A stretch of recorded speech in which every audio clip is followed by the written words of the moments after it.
un poco raro en un sistema adversarial.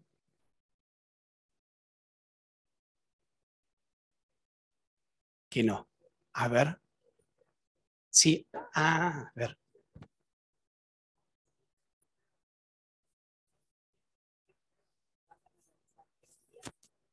Preguntas y haciéndole ese tipo de preguntas como diciéndoles, si no lo aclaran, porque eso es algo que siempre se les dice, cuando proponen una prueba, cualquiera de las partes tiene que decir para qué, pero a veces no lo hacen, ¿no es cierto? A veces dicen testigo fulano de tal, pero no dicen por qué o para qué lo quieren traer. Entonces, bueno, ahí está nuestra tarea de preguntarle, ¿no es cierto?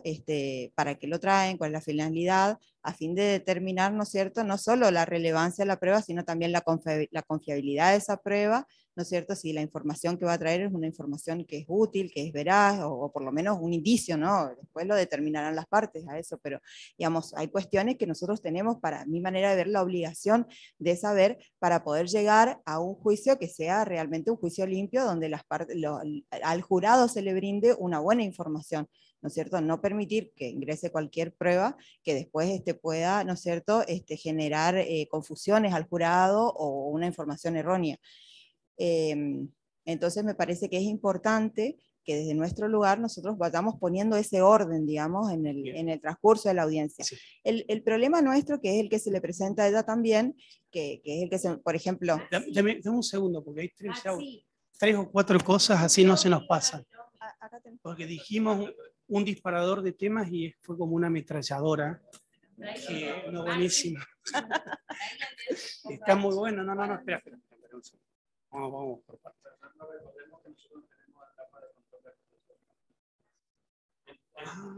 Eso es esencial. Ahí el problema porque después se eleva el requerimiento de evasión al fiscal y el primer control que se tiene en la acusación es en esa audiencia. No hay una etapa previa. Y ese mismo juez de la audiencia criminal es que lleva el juicio. La única etapa previa es la oposición a la elevación a juicio, por ejemplo, y bueno. Pero si hay oposición, pero no hay, eso es esencial. Incluso nosotros también, no solamente con relación a la prueba, sino que también a veces se proponen cuestiones con relación a las calificaciones legales que no fueron propuestas con anterioridad, y también nosotros las revisamos o las tenemos que resolver en esa audiencia. A veces no solo por ejemplo, con la a veces, por ejemplo, con las convenciones probatorias también. O sea, procurar, digamos, lograr las convenciones probatorias, porque muchas veces nos damos cuenta que las dos partes están llegando a la misma conclusión. Entonces, se procura y se propone, digamos, lograr una convención probatoria. Porque eso es importante, porque con eso uno puede reducir, digamos, el tiempo del juicio. Esperen, porque vamos a estar 3 días. Para que entienda, el fiscal que investiga no es el mismo fiscal que después va a la audiencia preliminar, y por eso es que se da estas situaciones que comentaba Cristina, de que vuelven a pedir la investigación, porque quien investigó no coincide, o mejor dicho, el fiscal de cámara no coincide con lo que investigó el fiscal de investigación. Y ahí es el problema que tenemos nosotros, porque empezamos otra vez a permitir pruebas para que se investigue, porque el fiscal de cámara está viendo, no, sí, esto que me dice... Hay situaciones en donde el fiscal de cámara manifiesta expresamente que no está de acuerdo con la calificación legal, no está prendido, creo, con la calificación legal que fue propuesta por el fiscal de la instancia anterior. Tomando una frase célebre, sí. Están tomando la medida de que vaya fiscal de cámara y requirente incluso al juicio por jurado. Claro, porque además el fiscal de cámara ya tiene experiencia en los juicios por jurado, entonces sabe, con esto puedo ir, con esto no, con esto voy a estar en problemas. Entonces esta experiencia también lleva a que meritúe en el momento de las nuevas causas si va a tener o no éxito. O sea, eso es lo que uno ve en la conversación con los fiscales de cámara. Hay dos cosas que quiero sumar para ver si podemos... ¿Tienen otro cuaderno entonces? Una es justamente esto que decían mis colegas respecto a que muchas veces ni el propio fiscal de cámara está de acuerdo con la calificación que viene en el requerimiento de la causa de elevación a juicio. Y entonces estamos nosotros ante la disyuntiva de que si declaramos la nulidad de esa pieza acusatoria, las cosas vuelven para atrás con una carga mayor de prisión preventiva para el justiciable, y esa causa vuelve otra vez, una vez subsanada la situación, a nosotros, si es que tomamos ese camino. O esperamos la audiencia preliminar a ver qué se plantea. La cuestión es que muchas veces en la audiencia preliminar, cuando lo plantean las partes, tenemos también muchas deficiencias técnicas, no tanto del Ministerio Público o la Defensa Pública, que bastante tornados están, pero sí de los defensores particulares que no advierten un montón de cosas. Entonces nosotros como juez técnicos, garantes de la defensa efectiva, hacemos advertencias sucesivas a los defensores particulares y llega un punto que estamos a punto de separarlos del caso porque realmente no arrancan. Claro. Si no hacemos un juicio justo y después lo condenamos. Y bueno, lo que pasa es que vamos. corre por Yo nuestra les decía cuenta que esta hablemos cuestión. todo, pero ya son demasiados temas. Yo no sabía que acá hablaban tanto. No.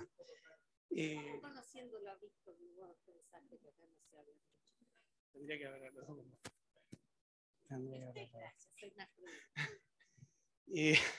Bueno, son muchas cosas. Bueno, esto refuerza más algunas ideas previas, ¿no? El tema es, pensemos primero lo siguiente, en función de lógicas. En función de lógicas, porque yo no les puedo dar a ustedes todas las respuestas. Evidentemente tenemos algunos problemas por ahí de diseños de los sistemas y tenemos quizás la ausencia de ciertas reglas que facilitarían nuestra tarea como jueces, limitarían nuestra competencia, nos dejarían tranquilos a la hora de tomar decisiones porque nos ajustamos a reglas. Pero lo que sucede es que nosotros, como buenos argentinos, si tenemos reglas no las respetamos, y cuando no tenemos reglas hacemos lo que queremos. Siempre hacemos lo que queremos. El problema es que en un sistema de jurados y concretamente vinculado con la admisibilidad de la prueba, estamos hablando de la proactividad de los jueces cuando estamos hablando, por una parte, de un sistema adversarial en el cual quienes construyen el caso son las partes litigantes. Para esto es tan sencillo como que un litigante debe saber que hay dos actividades básicas, ¿no?, vinculados con la prueba. ¿Cuál es? Es una verdad de perogrullo. Yo voy como litigante a tratar de introducir toda la información que favorezca mi teoría del caso. Y también como litigante, la segunda actividad, ¿cuál sería? Rechazar toda la información. Bueno, el problema que tienen ustedes, que tenemos muchos en muchos lugares, es que los litigantes no cumplen con sus tareas. Entonces, vinculando esto con esta proactividad del juez, persona menos informada que los litigantes, porque son los litigantes quienes construyen la hipótesis, aún la negativa a una hipótesis contraria es también una hipótesis. Ellos disponen de la información, ellos trazan a partir de los múltiples datos que disponen para la construcción de una tesis acusatoria o una defensa afirmativa o la negación de una hipótesis, construyen su teoría del caso. Mi pregunta es, ¿qué juez de una audiencia de admisibilidad probatoria puede cumplir cierta función docente y requerir a las partes que hagan lo que deben hacer?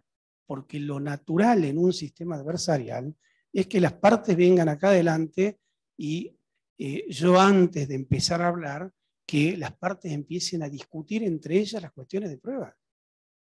¿No? Porque está muy bien todo lo que decís y son muy buenos disparadores, pero la pregunta es vos como juez. ¿Cómo sabés, aún en convenciones probatorias, qué es lo que está detrás de la función persuasiva que tiene el litigante a la hora de la argumentación de los casos y sobre la base de las evidencias de las que puede disponer frente a un jurado? Vamos a desordenarnos un poquito. ¿Querés?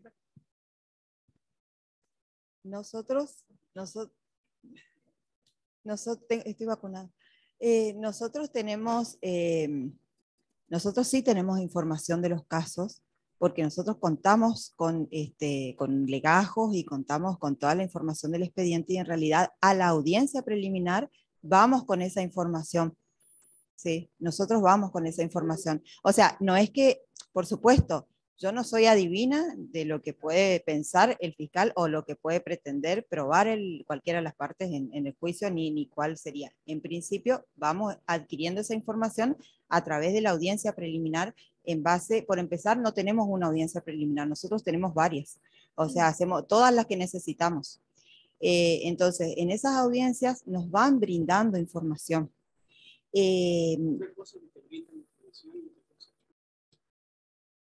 Bueno, tenemos las dos cosas. Tenemos las dos cosas.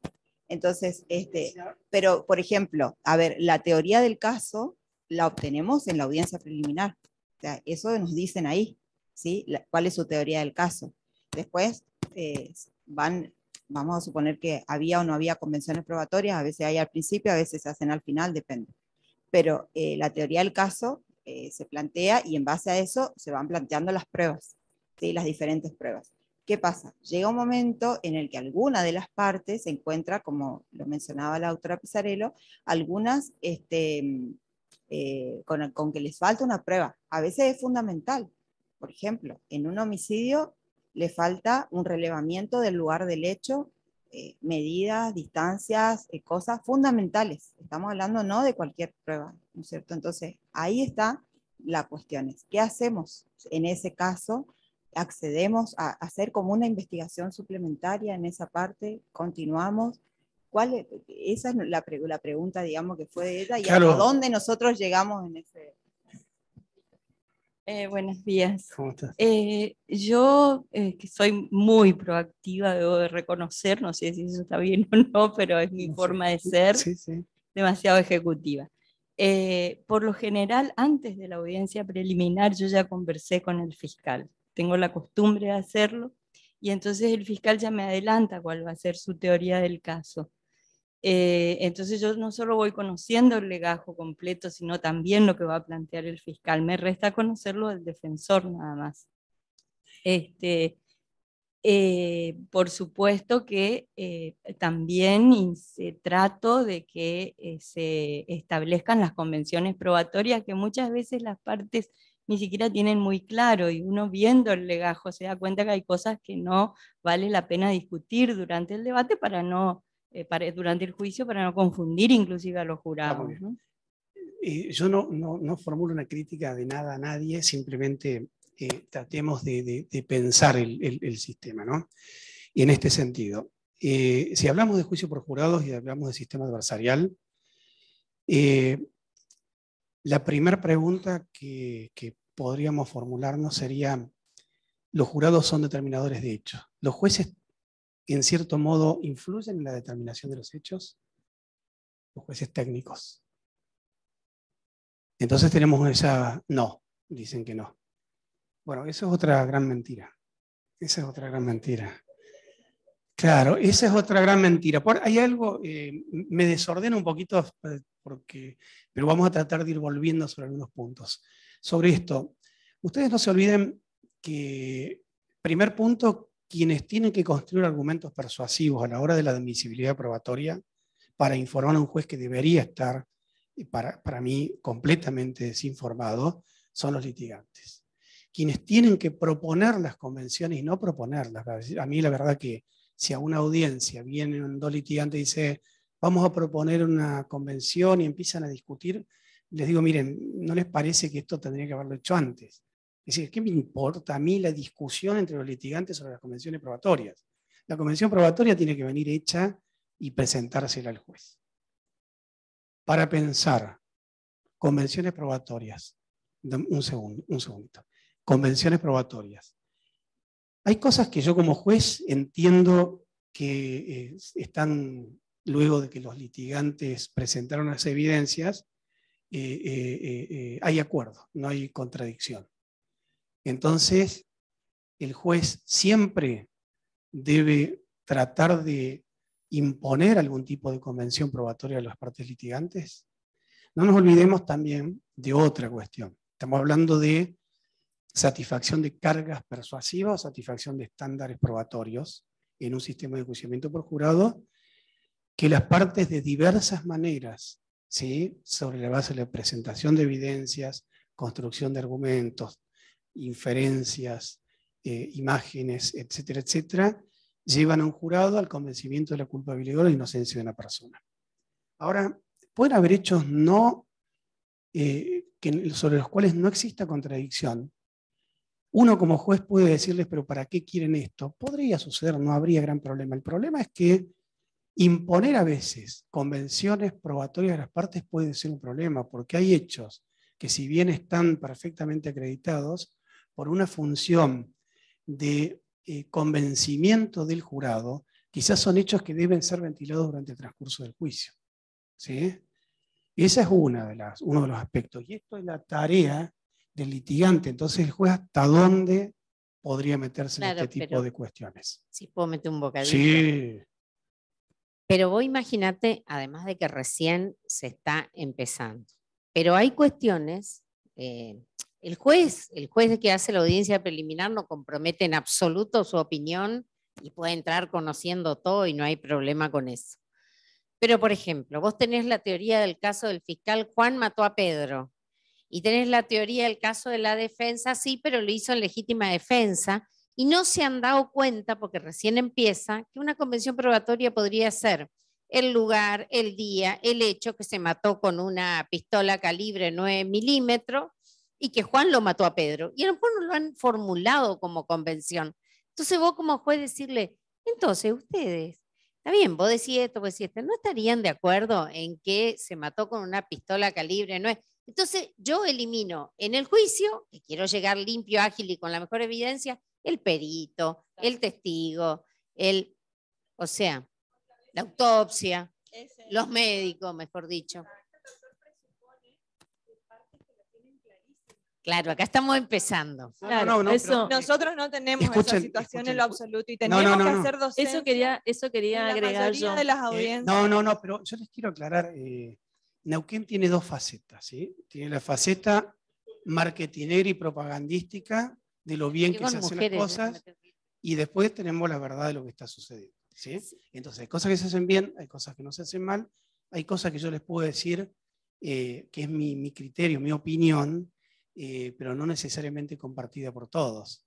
En Neuquén, por ejemplo, se brindan instrucciones al jurado que en Estados Unidos un litigante no se le hubiese ocurrido jamás proponer en un juez instruir sobre eso, como es instruir sobre el bien jurídico tutelado, instruir sobre los aspectos dinámicos y estáticos de un juicio. Es decir, son cosas de dogmática que a veces no entendemos los abogados y pretendemos, no sé con qué utilidad, porque en realidad es confundir al jurado y tenerlos horas explicándole cosas que no tienen sentido. Pero déjame esto. Yo no estoy diciendo que los jueces no tengan nada que hacer, ¿sí? Yo lo que estoy tratando de señalar es, desde el punto de vista de la comprensión de ciertas lógicas, quizá tenemos un problema. Si un juez que tiene que estar haciendo docencia y explicándole lo que tienen que hacer las partes, hay un problema de base. Y contra esto no hay forma. Si va mejorando, Fernando, va mejorando. Pero creo que después pero no estamos hablando de aspectos descriptivos de lo que está. Yo estoy tratando simplemente de plantearlo porque en forma general, porque esto por ahí nos puede hacer repensar cómo vamos a tomar determinado tipo de decisiones en el caso concreto, ¿sí? No se olviden de una cosa respecto de esto que ustedes señalaban recién de que no habría problema en que un juez lea. Usted lea un legajo, o que se entreviste con un fiscal, pero pensemos también que los jueces pueden llevar adelante lo que se denominan manipulaciones, ¿no es cierto? Y las manipulaciones, hay dos tipos de manipulaciones, las debidas y las indebidas. Manipular no significa deliberadamente favorecer a una parte, pero si yo tengo una posición tomada, una creencia formada como consecuencia de haber leído un legajo de investigación fiscal, haberme entrevistado con alguna de las partes, entrevistarse con una parte, eso sí en Neuquén implica el apartamiento del juez, directamente. Porque esto nos puede llevar inconscientemente a formarnos un criterio sobre un juez que me dirán, pero ese juez no decide, los que deciden son los jurados, pero ese juez admite prueba. ese juez resuelve objeciones en la hora del debate, ese juez imparte instrucciones durante el transcurso del debate, decide sobre qué tipo de instrucciones impartir, decide sobre qué tipo de instrucciones no, como delitos menores incluidos, no van a ser aceptadas. Fíjense los enormes poderes, esas son manipulaciones debidas del juez. Pero si un juez, a su vez, está prevenido y ha formado sus creencias, aún inconscientemente, el problema de la formación de creencias en el ser humano no es el problema de yo sé tal cosa, pero la voy a disimular. No, el problema es yo sé tal cosa, estoy convencido de algo, pero no sé por qué formé mi creencia. Hay procesos inconscientes en la formación de las creencias, ¿no es cierto? Entonces a mí eso sí ya me parece un problema que deberíamos pensar. Chaco tiene, por suerte, no porque estén acá, pero tienen jueces que están detrás del Tribunal Superior, que están detrás del sistema de enjuiciamiento por jurados, están detrás del sistema procesal, cosa que no sucede en otras provincias, ¿sí? Los jueces por ahí no son operativos, los tribunales superiores, vinculados con este tipo de cuestiones. Entonces, pensemos todo ese sistema y algunas otras cosas más que vamos a hablar para que el diseño, que esto puede ser hasta en algunas provincias, no sé, en Chaco, hasta por vía de reglamentación del propio Tribunal Superior de Justicia, nos permita un sistema de enjuiciamiento y de admisibilidad de prueba, por ejemplo, mucho más puro. Copiemos experiencias de otros países, las buenas, y no copiemos las malas. Copiemos posiblemente o reinterpretemos, y vamos a hablar un poco de esto, determinadas reglas de evidencia de Puerto Rico, de Estados Unidos, que ahora vamos a preguntarnos para qué nos podrían servir como jueces. Pero fíjense que esto que ustedes me están planteando es porque estamos pensando, esto es al estilo Jordi Ferrer Beltrán cuando critica el sistema de enjuiciamiento por jurados, entonces él critica a los jurados porque los jurados según él son malos determinados derechos, porque los jurados son ciudadanos que no entienden nada, y porque en el sistema adversarial quien tiene más poder gana. Eso demuestra muy claramente que Jordi Ferrer Beltrán de sistemas adversariales no conoce y no entiende absolutamente nada. Porque quien ve en funcionamiento un sistema adversarial, pero con buenas herramientas para evitar justamente manipulaciones, porque si no volvemos a lo de antes, queremos solucionar el problema de los sistemas adversariales con la mirada puesta en los jueces. Entonces, lo primero que hay que capacitar, me parece, son a los litigantes. Y los jueces, obviamente, y ahora te doy la palabra, tienen mucho que hacer. No estoy diciendo con esto que el juez no haga nada, ¿no? Estamos, sí. Bueno, no, quería agregar nada más con respecto a eso, los litigantes. Y con un breve paréntesis, Larry Laudan también considera desde la epistemología jurídica las fallas de los jurados en Estados Unidos y en ese caso con mucho conocimiento de causa, ¿no? Larry Laudan, Lynn. Larry Laudan. Larry Laudan es un científico de la ciencia, sí, que empezó a incursionar en temas jurídicos. Uh-huh. Larry Laudan escribió, quien decían algunos, el mejor libro sobre estándares de prueba. Estándares de prueba. El problema es que Larry Laudan no es abogado, claro, y no entiende de sistemas de garantías. Está. Ese es el problema. Si quieren hablamos de Larry Laudan. Esa era una parte, sí, nomás, sí, para, porque usted mencionó lo de Jordi. Sí, bueno. Que el tema que nosotros tenemos acá es, claro, el problema con los querellantes y los defensores, que muchas veces no conocen el sistema, no saben cómo moverse, y hemos tenido, bueno, acá hubo gente, colegas que han tenido más problemas que yo, aunque yo también los he tenido.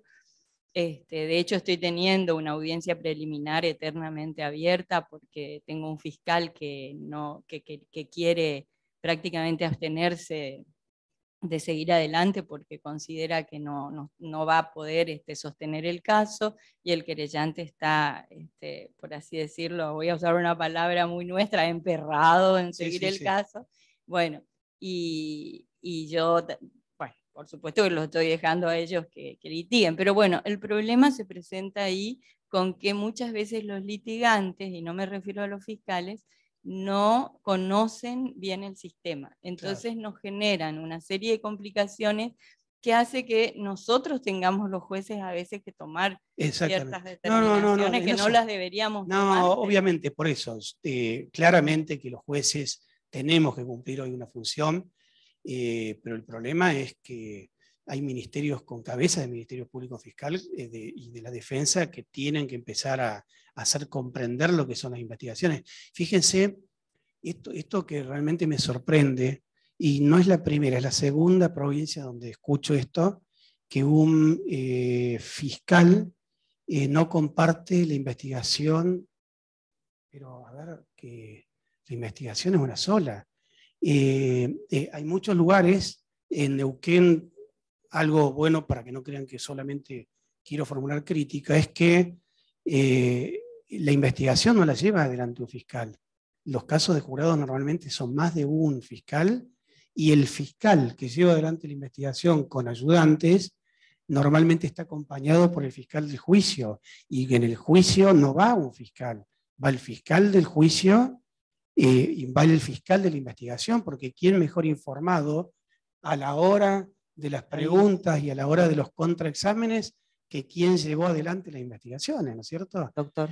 Ahí eso es un problema, perdón, interrumpo para hacer una aclaración pertinente. Sí. Yo me presento primero, no soy jueza de cámara, soy secretaria letrada acá de la Sala Segunda del Superior Tribunal. Pero en el año 2013 se implementó una reforma de un rediseño del Ministerio Público Fiscal.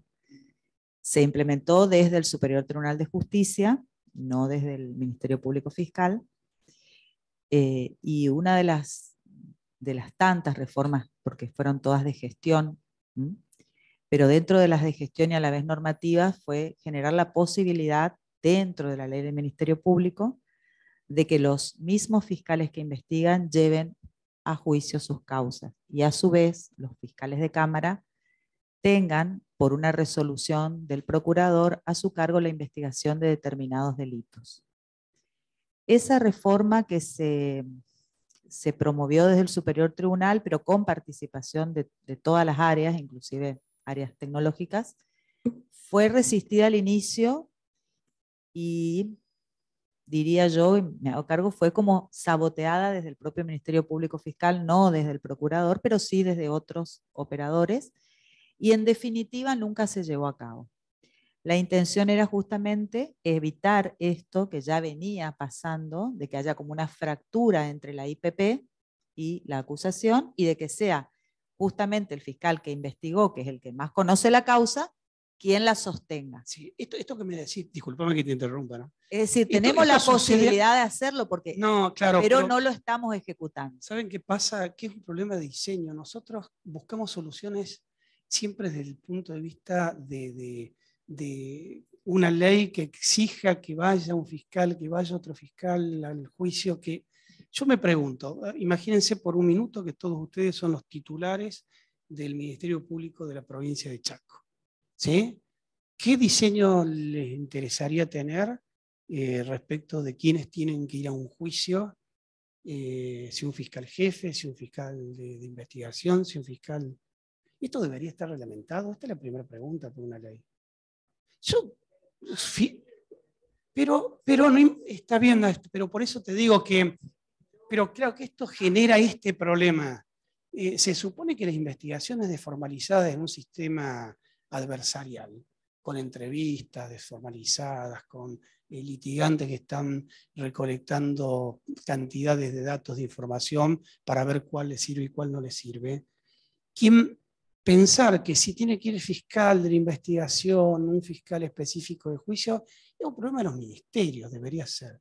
Entonces, ¿quién tiene que ir a un juicio? El que quiera ir, es decir, el que deba ir de acuerdo al diseño interno del Ministerio Público Fiscal. Y si en un caso tiene que ir el que investigó, si en otro caso tiene que ir el fiscal designado, no sé si para ustedes sería un fiscal de cámara no, eso no es un problema ni de los jueces, ni debería ser un problema de diseño normativo. Esos son problemas. Yo lo que quiero en sistema de enjuiciamiento por jurado, que haya un fiscal que conozca de qué se trata el tema. Nada más. Y si no conoce de qué se trata el tema, el que va a perder el caso va a ser ese fiscal. Y el que va a rendir cuenta a la sociedad va a ser ese fiscal. Lo que pasa es que todas estas cuestiones normativas me parece que seguimos como, ese es el problema. Vos me estás describiendo una situación y es clarísimo.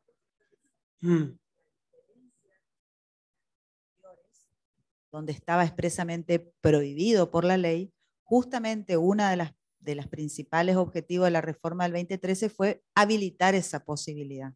Está bien. Pero evidentemente no hemos tenido la suficiente persuasión como para que vean los fiscales la ventaja de esto.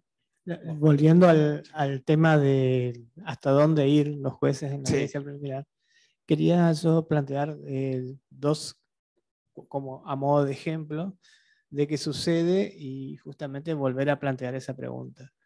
Primero, cuando no hacen sus trabajos los litigantes, sobre todo como señalé en el aspecto de los defensores particulares, en la defensa o en la querella, nos llenamos de testigos que no son útiles a la causa, no son, digamos, relevantes. ¿Por qué? Porque el fiscal lo ofrece, la querella por ahí adhiere y el defensor no ofrece ninguna objeción.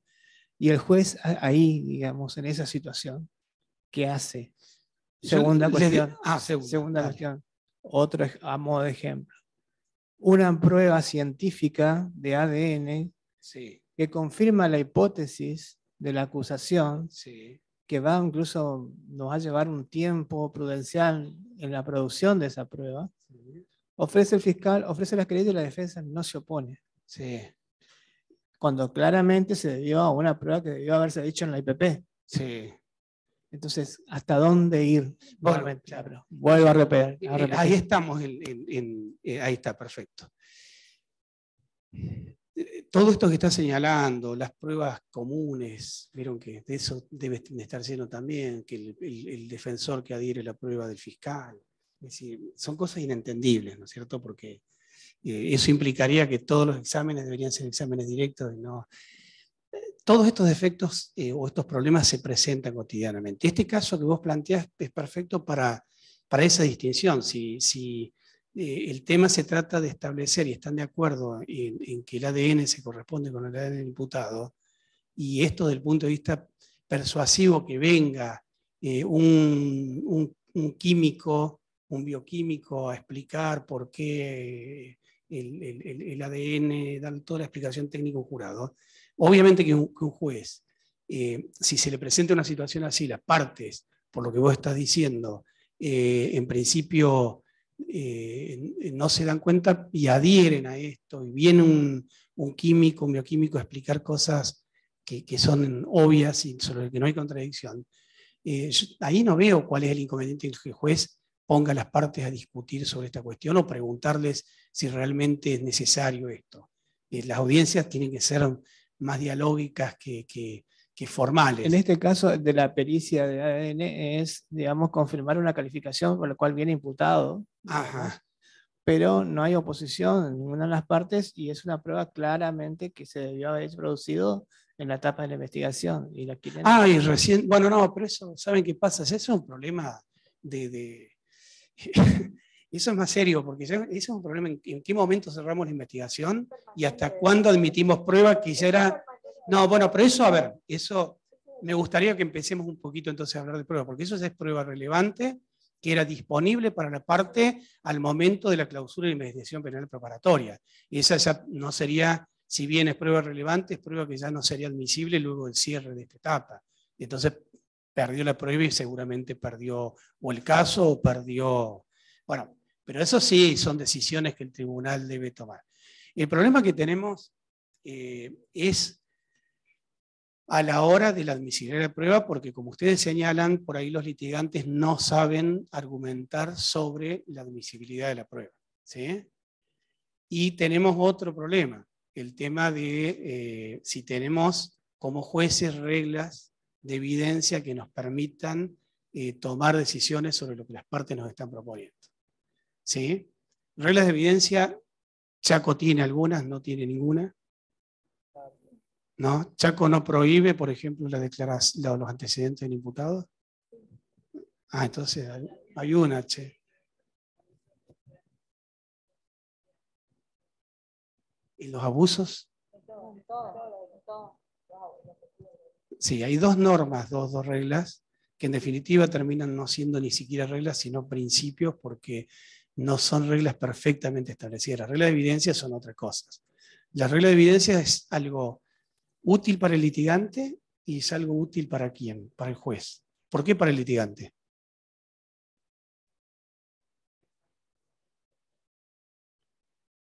Claro, por eso son reglas, pero está perfecto. Si bien está autológico, pero es perfecto, porque eso le da previsibilidad.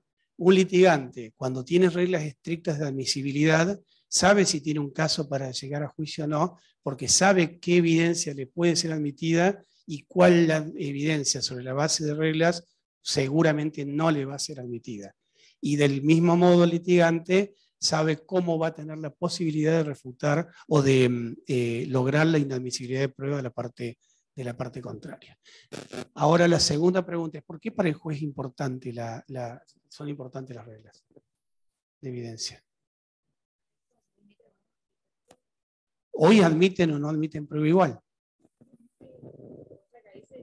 En un sistema no previsible, no escuchan jueces, mi criterio es, y el problema no es que no debería depender del criterio es porque son principios. Nosotros decimos, tenemos el contradictorio, sí está bien, pero no tenemos reglas específicas sobre prueba de referencia. Aporta más objetividad, más previsibilidad. ¿Y saben que los demás ustedes? Y tranquilidad también para el juez. Porque si yo juez estoy en la disyuntiva entre admitir o no admitir una prueba sobre la base de lo que yo interpreto de un principio, porque no tengo una regla. De hecho, nosotros... Y eso puede hacer caer incluso un juicio, porque estamos hablando de prueba posiblemente en algún caso dirimente para la decisión del caso, a mí me da tranquilidad, sí, como juez, porque yo no estoy tomando una decisión interpretable, sino que estoy tomando una decisión a partir de una regla muy específica. Nosotros lo hacemos extraoficialmente entre los jueces, llegar a acuerdos, todos los que estamos en juicio por jurado, sobre ciertas reglas, vamos a decir, ¿no? ¿Qué harías en tal caso? Nos ponemos de acuerdo. Así se van construyendo poco a poco las reglas de evidencia. Mucho nuestras experiencias, entonces todo el tiempo estamos en consulta permanente. Claro. La primera pregunta y el problema que surge cuando ustedes me dicen hay problemas con la admisibilidad y los litigantes por ahí no te dicen el para qué, dijo, ¿no es cierto? La relevancia del concepto central y es a partir del cual giran todas las demás reglas de evidencia. Entonces, cuando uno le pregunta a un litigante, ¿pero relevante para qué? El problema es si no conoce el concepto. ¿Qué podemos interpretar como relevancia de la prueba?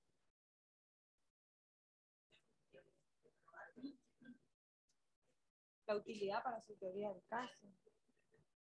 Esperen, ven que cómo empezamos a hablar un poquito en forma muy genérica, porque no tenemos perfectamente establecido que esto es el ABC de un litigante. Claro. Si el litigante no sabe y no tiene afinado el concepto de relevancia, no puede a la hora de la admisibilidad probatoria persuadir a un juez a través de se denominan microargumentos de admisibilidad sobre la relevancia de esa prueba.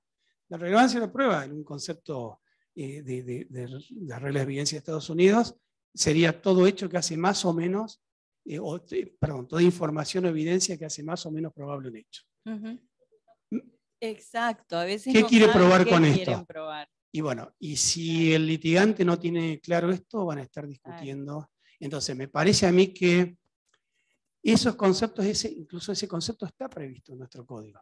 La relevancia está en no sé el artículo de Chaco cuál es, pero que es un artículo calcado cuando se habla de la pertinencia y la sobreabundancia de la prueba.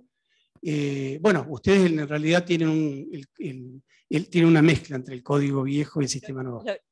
Perdón que sí. le interrumpa, lo que le iba a decir es que en base a nuestra experiencia, yo llevo 25 años como juez de cámara, así que tengo mucha, uno fue aprendiendo que es relevante para probar o no probar un determinado hecho. Entonces ya es algo como que instintivamente uno se da cuenta. Claro, claro, de pero hay un qué problema pruebas más con la van relevancia, porque por la prueba las puede ramas. ser directamente relevante, es instintivo, te vas a dar cuenta inmediatamente sobre la base de tu experiencia. El problema es que la prueba indirectamente relevante, porque es relevancia a partir o a la luz de una serie de otras evidencias, de eso vos, juez, no te podés dar cuenta. No, Eso claro. debe ser explicado por el litigante porque prueba que en principio no sería relevante en forma individual, sería relevante dentro de ese contexto probatorio.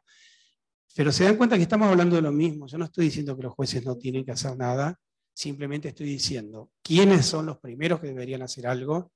Si estamos hablando de que un fiscal dice no estar de acuerdo con la investigación del fiscal anterior, a ver, contra eso no hay remedio. Eso no. Entonces también habría que fijar criterios muy claros de hasta qué momento le admitimos prueba a la fiscalía en la medida en que no sea...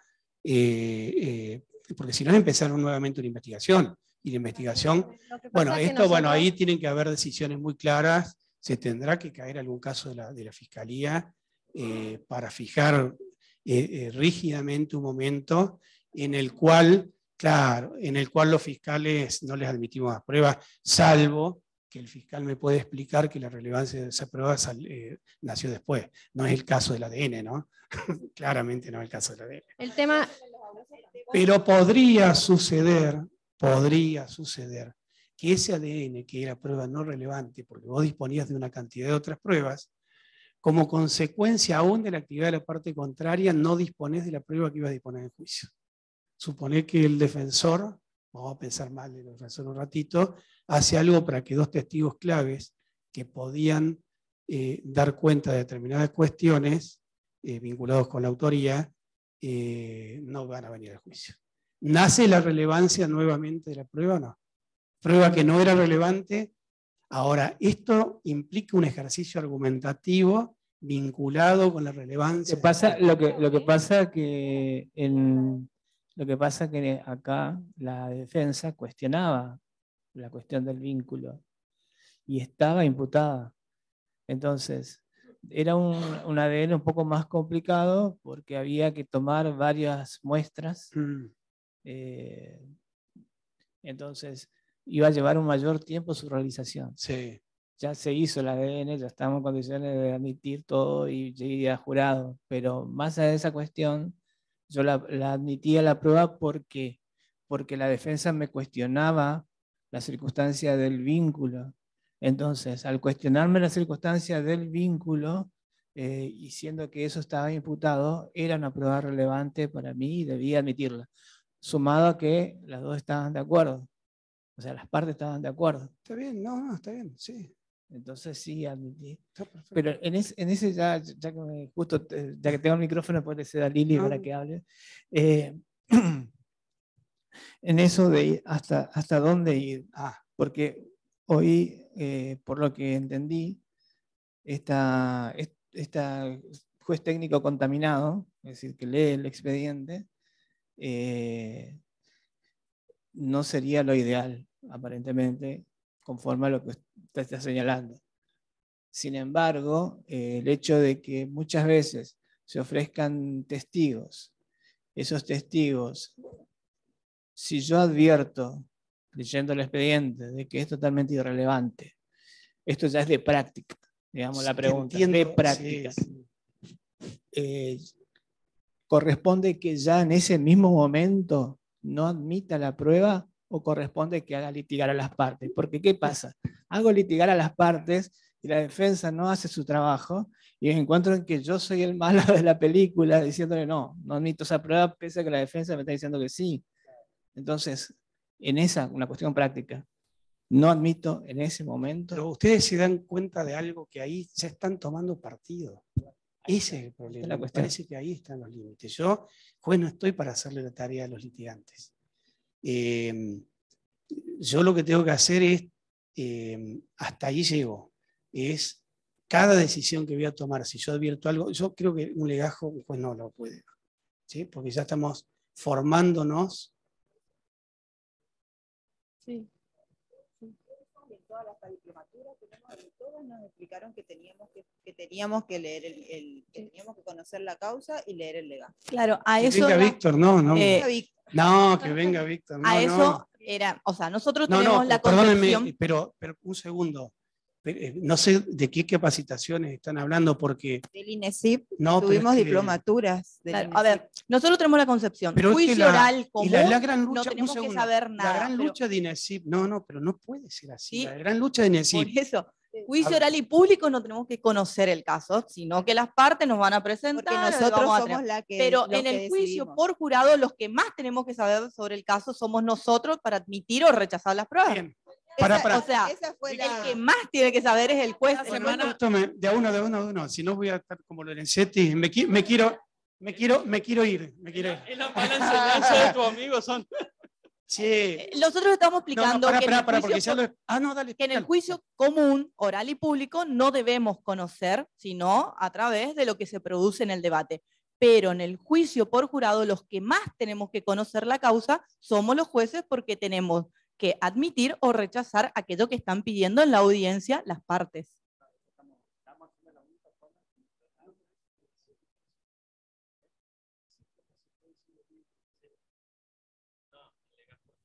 Sino toda la causa. O sea, el juez no puede entrar sin saber que me van a ofrecer tal testigo o no. O sea, no podemos...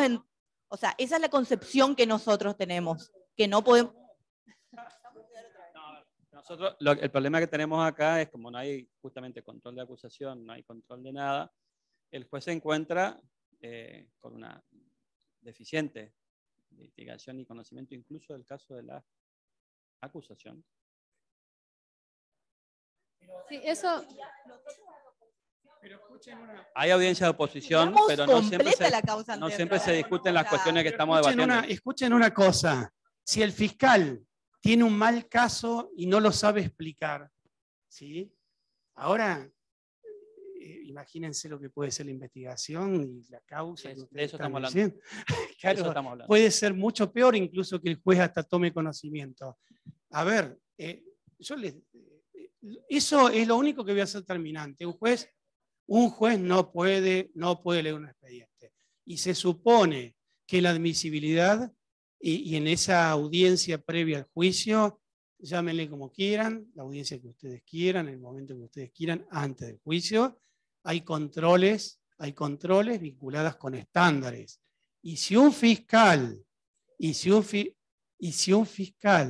no me trae un caso que satisfaga básicamente el estándar para que ese caso llegue a juicio, chao fiscal. Ahora hay que empezar a tomar Entonces nos decisiones. propones en que Un entramos a la segundo, audiencia y el firme, fiscal nos aprovecho- cuente la causa. Espera. Y aprovecho que está Víctor acá, porque se les está presentando un problema y es, se clausura la investigación preparatoria, cierra la posibilidad Le voy a agregar- probatoria, voy a agregar un dato ahí. sí, salvo alguna prueba cuya relevancia nazca después, pero un fiscal que no está de acuerdo con la investigación del fiscal anterior, empieza a proponer nueva prueba. No, eso sí no se puede, eso no se puede hacer. A ver, Y bueno, hay que tomar decisiones. Yo, juez, hablando en términos prácticos, voy para un segundo. no, a ver, pero está bien lo que dice él. Estamos pagando la judicatura los defectos de las etapas. Es lo que debería hacer. Es lo que debería hacer. Todos sabemos que es lo que debería hacer. Todos sabemos lo que debería hacer y estamos en la realidad de lo que no debería hacer. O sea, creo que todos sabemos que cuanto menos intervención, que el juez no tendría que hacer nada de esto. Yo utilicé una frase, estamos como, obviamente también en los talleres, estamos como, en cierta forma, como las muletas del proceso de acompañamiento. Incluso esto lo hemos charlado, yo lo he charlado muchas veces con la procuración y con los fiscales, no tengo nada que ocultar y creo que lo hemos charlado muchas veces entre nosotros. En distintas visiones que tiene la procuración sobre la investigación. Hay una visión que incluso lo escuché hace poquito de vuelta, donde la investigación debe ser concreta, rápida, para que finalmente el problema sea de las cámaras. Esto es viejo. Esto es viejo.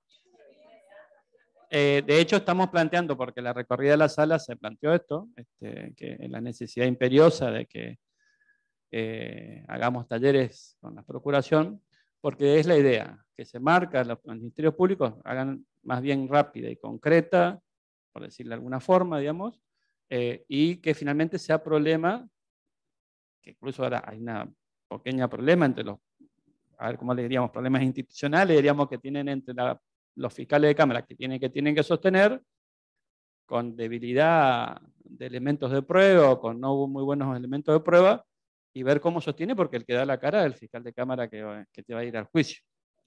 De hecho, no te cuento para que sepas, esto sí me van a ratificar todos, los fiscales de Cámara exigen ahora que en la audiencia preliminar estén los fiscales de aquello que ellos no soportan poder, bueno, no lo logran. Con lo cual, finalmente, ahora te estoy dando todo el contexto. Ahora te está sorprendiendo con todo el contexto. Sí. Entonces estamos con una realidad que el juez tiene que hacer un juicio responsable, un juicio de calidad con estas debilidades. De hecho, hemos tenido situaciones, a mí me ha pasado como juez de juicio, donde el fiscal, venían 3 imputados y no solamente recalificaba, sino solicitaba el sobreseimiento en la audiencia y hemos discutido el sobreseimiento porque no. Ah, bueno.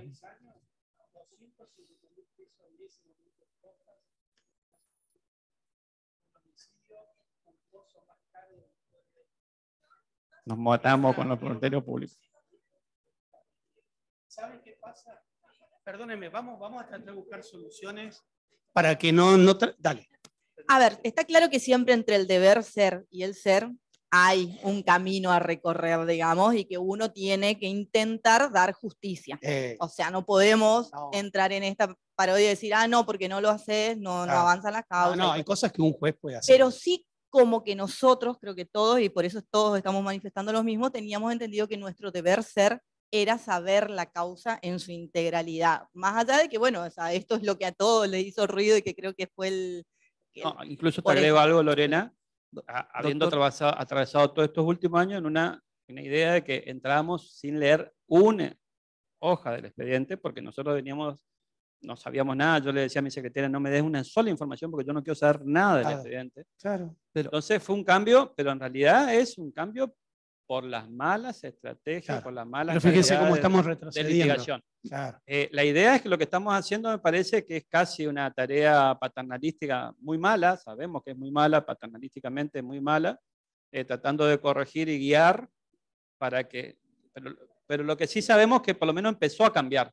Yo creo que todos estamos observando, en mayores virtudes de algunos de otros, digamos, fiscales o demás, estamos empezando a cambiar, digamos, va a costar mucho. Pero sí. Yo por lo menos voy a destacar el trabajo de los fiscales de Cámara, porque la verdad que es un trabajo que lo hacen muy bien, muy a conciencia y se han capacitado muchísimo y están a no sé si al mejor nivel, pero a un muy buen nivel, digamos, de litigación y demás. ¿Y la admisibilidad de prueba quién la hace? ¿El fiscal de Cámara o lo hace el fiscal que llevaba la investigación?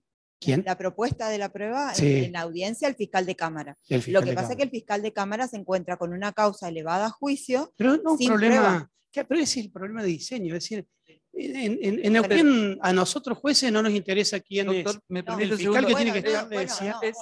Es interesantísimo lo que planteó el doctor Ascona. ¿Sabe por qué? Porque cuando el control de la parte es malo, lo pone al juez en un brete, digamos. Es así, porque si tenemos que llevarle al jurado un juicio limpio, puro, lo más claro posible, ¿cómo hacemos cuando la prueba sabemos que no es útil? Entonces, lo que planteaba el doctor Ascona está perfecto. ¿Hasta dónde llegamos? ¿Hasta dónde se llega sin ser imparcial o sin torcer un poco? Agrego una información que quizá le falta a Fernando, es que en esto se discutió bastante porque asumir no solamente el costo de los fiscales de Cámara, de lo que antes, bueno, desde el proceso de reforma que hubo en la 7.143 se pretendió todo este cambio con fiscales coordinadores, a su vez fiscales de Cámara, entonces tendría que tener una presencia más fuerte. Finalmente el que puso realmente en crisis fue el juicio por jurado, no sucedía esta realidad. Entonces ahora sí los fiscales de Cámara que se capacitaron, que se entusiasmaron, diría que algunos se enamoraron del sistema de juicio por jurado, hoy ellos están en una situación de tirantez interna, digamos, dentro del Ministerio Público, más allá del respeto y cariño que nos tenemos todos, digamos, pero hay una tirantez en las funciones, donde realmente esto que te decía yo, trataron al principio de decirle, bueno, venimos fiscal de investigación a hacerte cargo. Y la idea que había iniciado en el proceso de transformación, acá están varios que me van a rectificar o refutar, se pretendió cuando comenzamos, entonces, ante esa problemática, que los fiscales de Cámara se les dé, los fiscales de investigación, inicio ya de intervención en la etapa, en los primeros sucesos del evento. Se intentó, copiando el modelo de Neuquén, pero no creo que, me gustaría que después los fiscales estén, creo que no se ha logrado operativizar. Porque ellos decían, finalmente ustedes me tiran el problema a mí, yo necesito saber desde el comienzo qué pruebas son principales, porque yo soy el que voy a tener que soportarlo. Entre las reformas que se están pensando y se están discutiendo, y los fiscales de Cámara ya nos pidieron, eso sí se puede comentar, es incrementar el número de fiscales de Cámara, dada la cantidad de juicios que tienen. Acá hay 3 en resistencia para las 3 cámaras, en cada cámara tenemos 3 jueces, con lo cual hay multiplicidad de audiencias. Entonces también incrementar un poco el número de fiscales de Cámara ayudaría, diríamos, a tener mejor control de esa cuestión. Vos sabés que nos vamos a otro tema, pero ya ese es un problema de distribución de cargos dentro del Ministerio Público Fiscal. Esto, para mí, esto de los cargos por organismos es un problema. Ya los organismos son un problema. En Neuquén, por ejemplo, el Tribunal de Impugnación no son 9 jueces con salas, sino 9 jueces que van rotando permanentemente. Y el Ministerio Público Fiscal está constituido por equipos de trabajo. Está la reforma en este momento discutiéndose el colegio de jueces. ¿Por qué? Porque lo otro es muy lógico. Yo fiscal, si soy un vagoneta y no sé mucho y no me quiero preparar, llevo cualquier caso y se lo tiro. Antes se lo tiraba con un legajo escrito a los jueces que tenían que tomar una decisión frente a la sociedad. Hoy hacen lo mismo y se lo tiran a los fiscales de Cámara. Entonces, lo que se dan cuenta de los fiscales de Cámara, volvemos a lo mismo, el verdadero acusatorio se ve con jurados. Y el que pone la cara en ese juicio es el fiscal de Cámara, entonces empiezan los problemas internos. Pero el fiscal de Cámara en este descontrol le va a tratar de tirar la pelota al juez. Entonces los jueces empezamos a hacer cosas que no deberíamos. No, espera, ella y después. Una cosa, usted me dice si me adelanto demasiado, pero otra, porque como que estoy saltando a otro tema. Ay, qué malo. Una de las cuestiones que creo que se suscita más desacuerdo o que no sabemos cómo resolver es lo que tiene el perjuicio indebido como regla, ¿no? Medios que no sabemos muy bien hasta dónde alcanza, sí podemos saber que, por ejemplo, en la fotografía sí puede causar ciertas, bueno, hasta ahí. Pero lo que yo tenía unas causas en que se había desmembrado de otra, en donde había resultado condenado, en la otra causa tenían cierta relación las dos, eran las mismas víctimas en realidad, y hasta dónde podían traer, que insistía mucho a la fiscalía, traer datos de esa causa, la condena previa de otro, bueno, en fin. Ahí está. Y eso, entendido como perjuicio indebido, ¿cuál es el límite? Ahora hablamos de eso. No sé si en defensa de Víctor, pero... no, pero estamos, a ver, acá no es en defensa de nadie porque estamos dialogando. No, me refiero a que también a Matías de Ane, lo escuché, respecto de audiencia preliminar. No lo escuchen a Matías. No, es amigo mío. Y también... Porque Matías tiene experiencia bonaerense. Entonces podemos tener una mirada distinta. Jurados en Buenos Aires se asentó sobre sistemas mixtos. Y Buenos Aires, una cosa hacen en Bahía, otra cosa, y está bastante. Bueno, pero le han dado hasta expediente a los jurados para que lean. Dale. Pero él habló justamente de esta diferencia de jueces contaminados y no contaminados en clara relación al caso del juez técnico con respecto al juez del juicio común. Pero bueno, más allá de esta cuestión, era una de las cuestiones, o sea, uno de los aspectos que nosotros teníamos muy instalados, de que al juez técnico, al no participar en el juicio de responsabilidad, en la toma de decisión, sí tenía que tener conocimiento del expediente al momento de llegar a la audiencia preliminar a los efectos de resolver respecto a la admisión o no de la prueba. Ahora yo como abogado del expediente o del caso, dijo Matías. No, él habló de contaminado y no contaminado, y tiene que tener conocimiento de la causa. Al momento de... Dijo que esa era la gran diferencia. Un litigante en una audiencia me dice, en la causa, ¿qué causa, doctor? El video está en YouTube. Está en YouTube. Pasame después, yo les dejo mi teléfono. Bueno, dale, concluye eso y porque hay una cantidad de cosas y... Yo le quiero decir algo. Ahora si al sistema esto que bien está diciendo vos, Ernesto, si el sistema de transformación, que si bien para él es casi tiene miles de críticas, pero el sistema de transformación que tiene un sistema procesal de tercera generación, uno de los más modernos del país, con todas las vicisitudes que tiene y con todos los planteamientos que él tiene de queja a su propio sistema, le hablamos de nuestra modalidad de un sistema procesal de primera generación mutado y transformado en reformas parcializadas para parcialmente entrar a un sistema acusatorio donde todavía tenemos legajo, donde todavía resolvemos por escrito, donde todo, o sea, vos le hablás de expediente, cuando le mencionas al presidente le sale de urticaria, digamos, porque realmente es una lógica que ya casi diríamos antediluviana, digamos, es de la prehistoria. Entonces, por eso reacciona Fernando diciendo, no, esto es una locura. Nosotros estamos en un proceso todavía de un código transformado, mechado, no es un sistema acusatorio puro, es un tema entiendo, parcializado, tamizado de recorte, no es, ni siquiera es orgánico, o ya, digamos, porque la frutilla del postre, que fue la ley de juicio perjurado, hace una transformación paradigmática, rompe con todo y por primera vez aparece una audiencia de verdadera de control de acusación. En una forma encima tan rara, porque para entrarla de esta forma era que sean los jueces los que hagan el control. Con algunos problemas a la hora de algunas normas vinculadas con reglas de evidencia, como antecedentes y una genérica de testimonio de oída. Nunca se admite un testimonio de oída. ¿Qué es un testimonio de oída? Para vos una cosa, para vos otra, para vos otra. Nunca se admite. Tenemos cláusula de confrontación que impide que para la fiscalía introducirlo, tenemos excepciones, sabemos cuáles son. ¿Qué es una historia clínica? ¿Hay testimonios de oída? Múltiples. ¿Cómo autenticamos la prueba? ¿Cuáles son los alivios respecto a las cargas, las partes vinculadas con cuestiones de autenticación de prueba que en principio es fiable?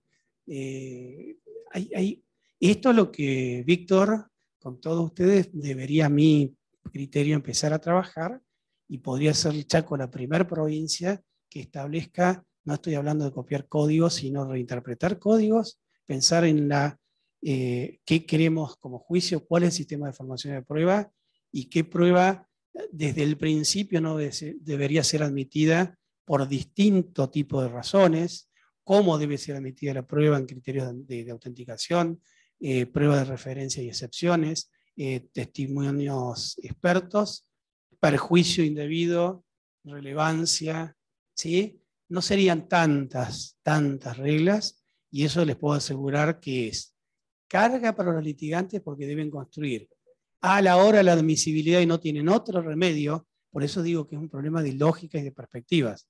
Si seguimos pensando el sistema de jurados con los paradigmas del inquisitivo, vamos a terminar como Jordi Ferrer Beltrán, ¿sí? Ahora, si pensamos el jurado desde el punto de vista del sistema acusatorio, tenemos que pensar en estas cosas.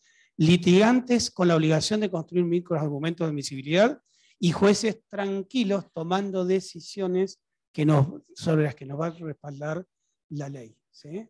Entonces, repasando, entonces para sacar... Y ahora sí me acuerdo que vayamos... Para sacar en limpio todo esto. Entonces, vamos a la audiencia preliminar sin conocimiento del expediente, sin haber leído.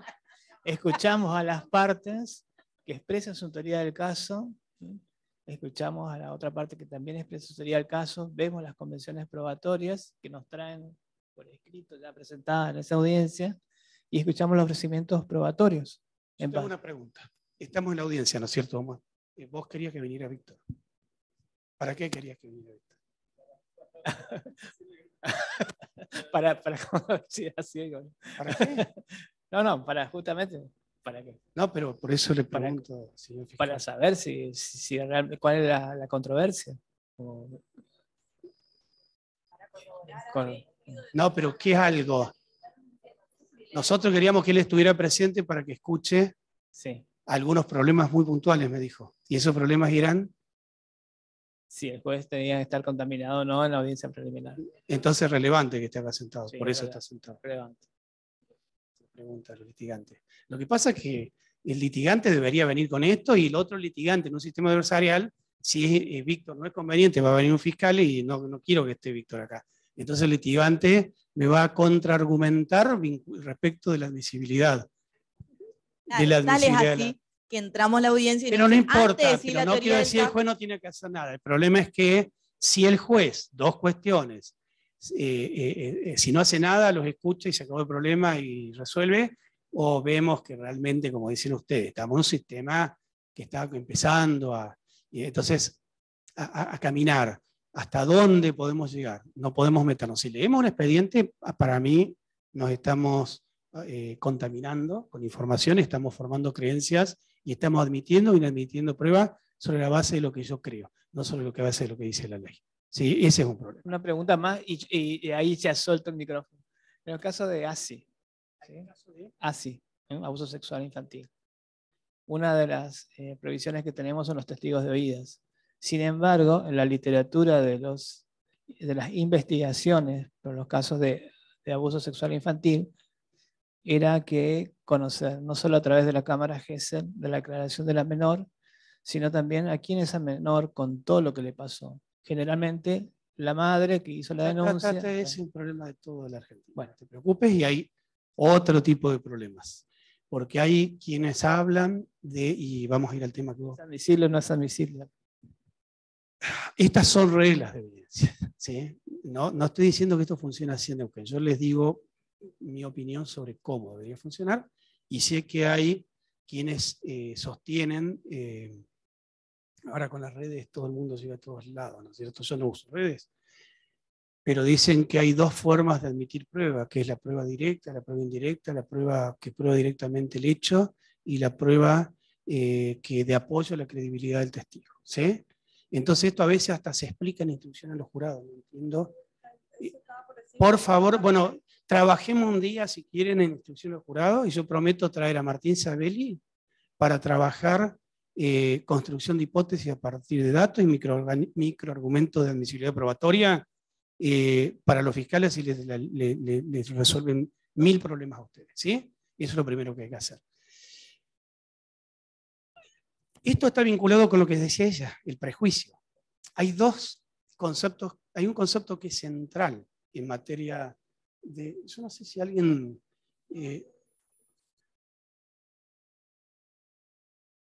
perfecto, perfecto, dale. Te conocen, por eso te silencian. La doctora Valle hablo de más, pero a ver, me parece que también en esta experiencia, también una experiencia están haciendo ustedes ahora, de paulatinamente ir construyendo distinto también Yo en el primer juicio por jurado me fui sabiendo todo el expediente, discutiendo hasta, porque advertía que ni siquiera los fiscales sabían cómo habían ingresado la bala, de la autopsia, nada.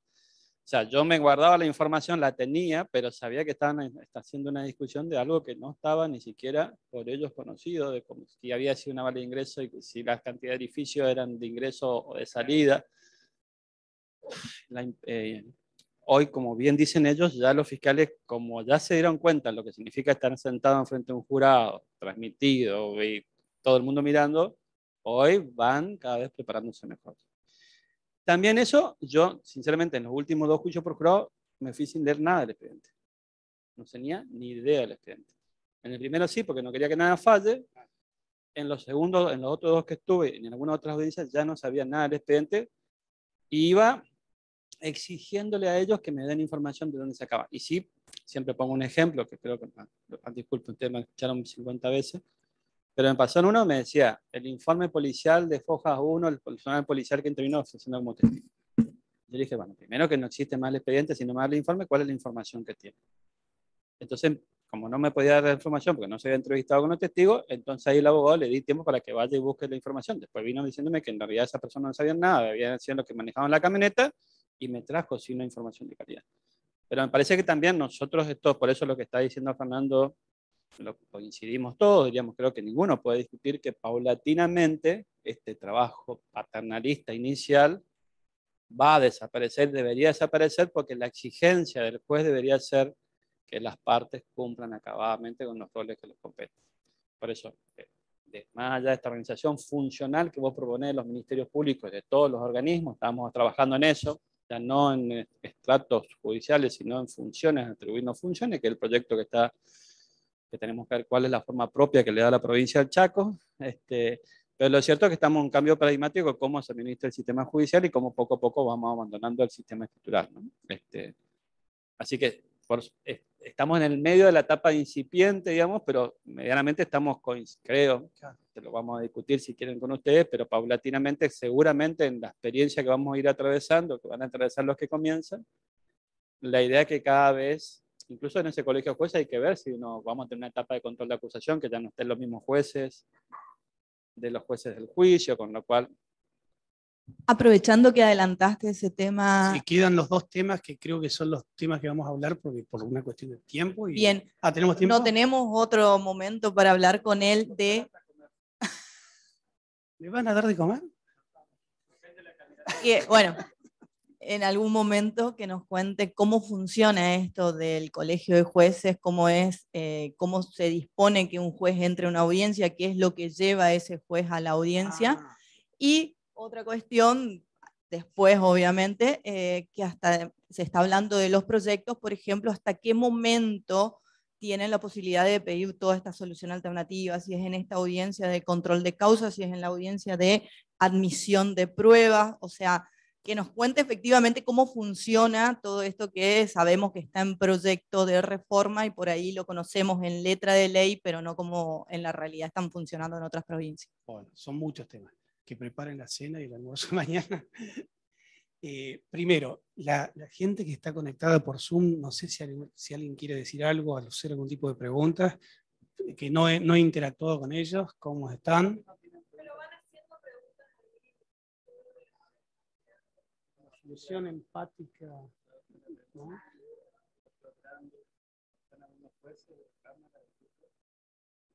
Si no parece... Listo. Bueno, perfecto. Testimonio de oídas lo prohíbe la ley. ¿Qué es para vos el testimonio de oídas que prohíbe la ley? ¿Qué es para ella? Porque en realidad la ley de Chaco dice que no se admite el testimonio de oídas y no hay ningún tipo de excepciones. Y no define qué es un testigo de oídas.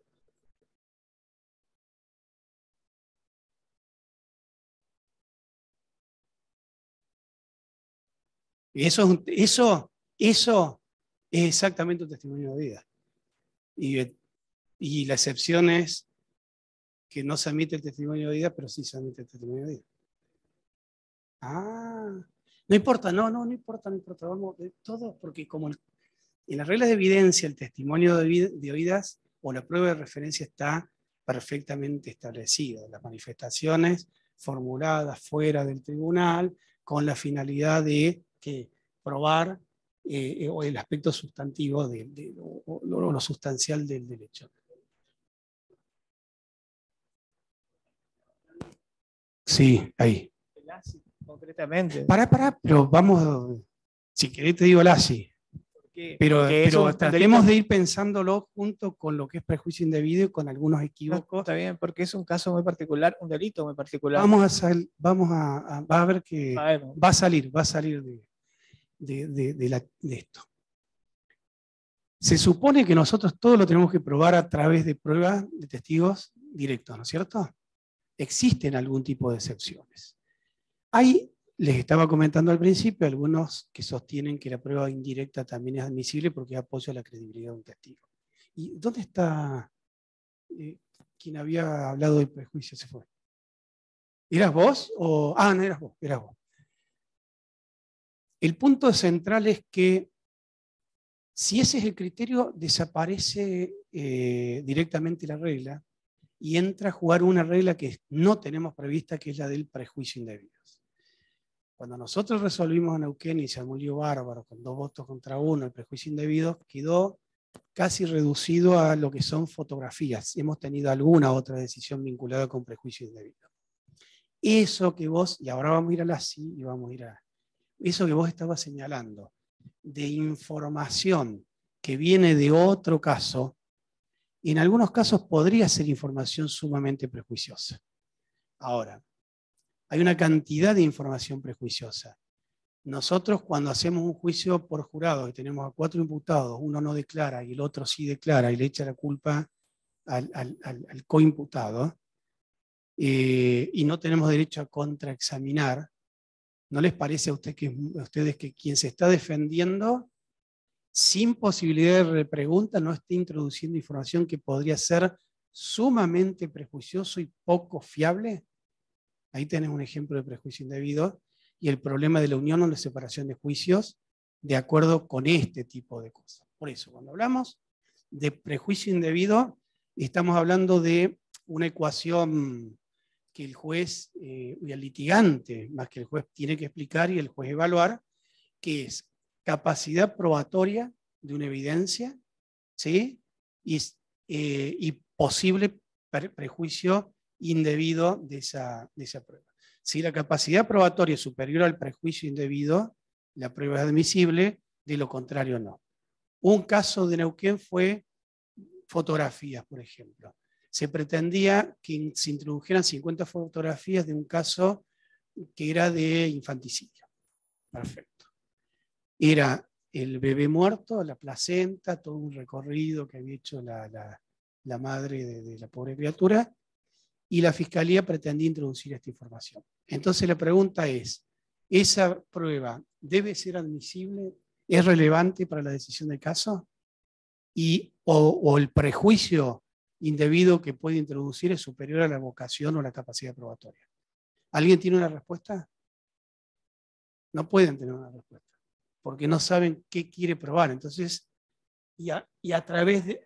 ¿A qué exactamente? Entonces, cuando se le preguntó en la audiencia de impugnación al Ministerio Público Fiscal a qué apuntaba esa prueba y quién iba a introducir esta evidencia, era una cosa que sea un médico forense, por ejemplo. Otra cosa es que sea un psiquiatra. Y el psiquiatra era para mostrar que la mujer actuaba conforme a fines y que no era inimputable. Terminó absuelta en este caso y en un caso posterior por la misma razón, y había un contexto de género, violencia de género atrás increíble. Así que menos mal que rechazamos esa evidencia. Ahora el punto es, le preguntamos para qué quiere que un psiquiatra exhiba fotos de... Entonces la respuesta de la fiscal fue, fíjense cómo los casos, los planteos se ganan y se pierden en audiencia. No fuimos a mirar un legajo ni a ver la audiencia anterior nosotros. La fiscal dijo, porque los jurados tienen que resolver sobre la prueba y también sobre la base de sus sentimientos y emociones. La miramos y no se lo dijimos en ese momento, se lo dijimos después. Una de las instrucciones que se imparten en el juicio por jurado es que no deben... Esto demostraba que el prejuicio que se pretendía introducir era superior y era manipular al jurado desde el punto de vista emocional para la toma de una decisión. Ya vamos a llegar a Lassi, veo que me estás mirando y le estás diciendo que no me inviten a comer. Pero este es uno de los puntos. Prejuicios hay, posibilidades de prejuicios hay innumerables. El tema que no tenemos la regla de prejuicio, nosotros lo construimos a partir de una regla del sistema adversarial moderno, pero con la misma regla exactamente igual al sistema anterior. Y ahí construimos el concepto de pertinencia vinculándolo con la utilidad, y no es una prueba útil aquella que puede llevar a un decisor a tomar una decisión sobre la base de prejuicio y no sobre la base de la relevancia material. Ya sería la prueba de decir cuán contundente. Hay dos relevancias básicamente, ¿no? La del juicio de admisibilidad y la relevancia material del peso de la prueba. La primera es la que controla el juez de la admisibilidad, la segunda es la que decide el jurado.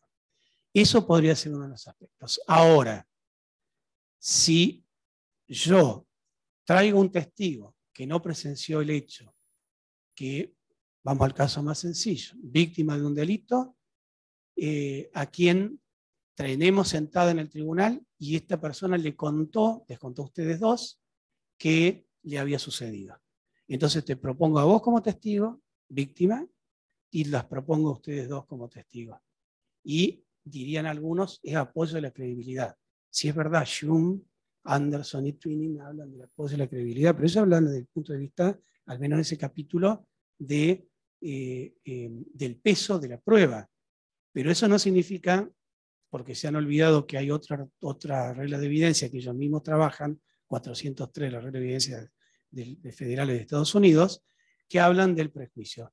Si vos tenés sentado por alguna razón, o por alguna razón no, tenés sentado el testigo directo del caso, ¿No te parece que es sumamente prejuicioso traer 2 testigos de apoyo a la credibilidad que no vieron el hecho, sobre el cual yo contraparte, cómo te voy a contraexaminar sobre el fondo del tema?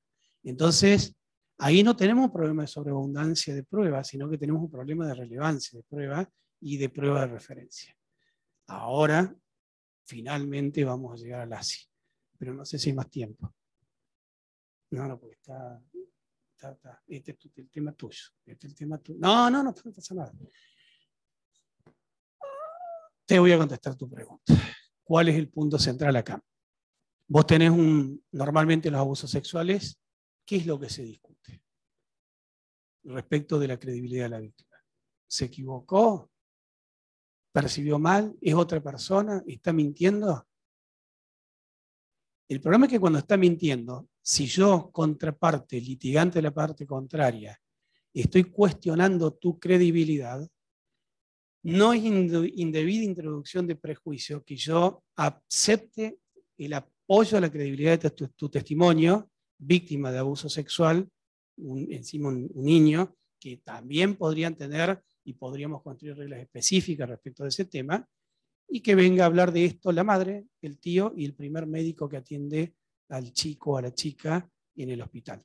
Porque yo estoy abriendo la puerta, litigante que está del otro lado, porque yo por alguna razón no te creo, o digo que estás confundido. ¿Sí? Entonces, en ese caso sí, porque vos tenés información de apoyo a la credibilidad del testigo directo con, ojo, una cosa es que ustedes hayan escuchado el relato de la niña, de lo que le pasó como madre de la niña o como médico en forma inmediata al hecho, y otra cosa es que sea prueba preconstituida y que aparezcan ustedes un año después. ¿Sí? Y ahí vamos a tener que ver realmente por qué apareció un año después. Se dan cuenta que esto es un problema de litigación, esto es un problema de construcción de argumentos, esto es un problema de reglas, y esto es un problema de los litigantes. Los jueces tenemos muchas limitaciones.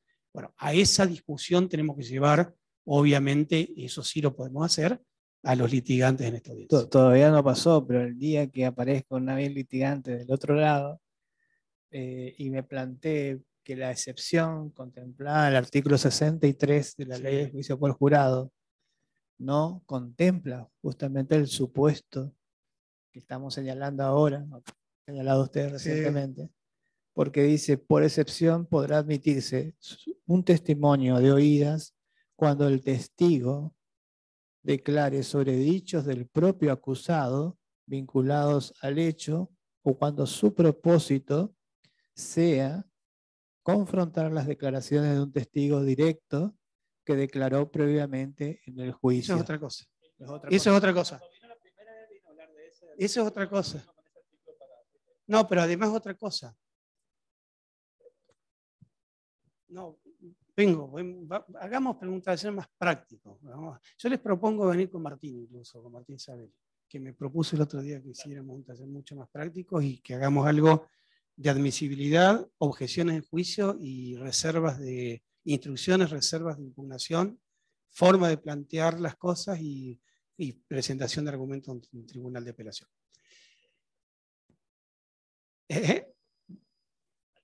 Y talleres entre la teoría y la práctica. Esto es lo que no. Esto. Ahí estamos hablando del uso de declaraciones previas. ¿Sí? Y las declaraciones previas, el código justamente permite su utilización. Pero esto es un problema vinculado con la práctica del examen y del contraexamen. Si vos sos testigo y me decís B en el juicio, a mi fiscal, pero antes habías dicho A en una audiencia anterior, o a ella, yo puedo utilizar esa declaración tuya o la declaración de ella para confrontarte a vos en el transcurso del juicio. ¿Está? Pero eso no es testigo de oídas. A ver, dame el artículo. Por excepción podrá admitirse un testigo de oídas cuando el testigo declare sobre hechos del propio acusado vinculados al hecho. Sí, está bien. El reconocimiento de culpabilidad, existe una regla de evidencia en Estados Unidos que específicamente dice esto. porque esa prueba sería fiable, porque ¿para qué me voy a hacer cargo de un hecho si no porque lo cometí? Y te lo voy a contar a otro. ¿Está? O cuando su propósito sea confrontar la declaración de un testigo directo, lo que acabo de decir, que declaró previamente en el juicio. Sí, en el juicio, por eso yo estoy hablando del uso de las declaraciones previas durante el transcurso del juicio. Sí. Es que vos no incorporás la declaración, a ver si yo estoy entendiendo bien. Vos no incorporás, hay una regla en Neuquén que dice que prueba es únicamente aquella, y esto en todos los sistemas procesales conjurados, prueba es únicamente aquella que se produce en el transcurso del juicio. Y se pueden utilizar las declaraciones previas con fines de refutación del testimonio, para confrontar. Déjame, y ahí volvemos, capaz que estoy yendo a otro lado, pero me parece que esto. Y lo que vale es la declaración prestada por el testigo en el juicio. Sí, está claro. Eso que sería un testimonio de oídas, no es un testimonio de oídas, porque vos a ella le dijiste que cometiste un delito, por ejemplo. ¿Sí? Yo a ella no la traigo para probar que vos cometiste un delito, sino que la traigo para probar que vos dijiste que habías cometido un delito. Por eso les digo, es complejo, es hasta encontrarle la vuelta. El primer problema que hay es esto. Ese es control de la credibilidad. Y esa declaración, por otra parte, no es testigo, ni siquiera sería testimonio de oídas, porque esa declaración no se incorpora directamente, sino que son las manifestaciones que ella va a formular en el juicio respecto de tus manifestaciones sobre la comisión del delito. Y las instrucciones del juez, y ahí nos vamos a meter en otro gran problema, les cuento para que vean las lógicas o ilógicas, no sé cómo lo estoy planteando, pero de los litigantes.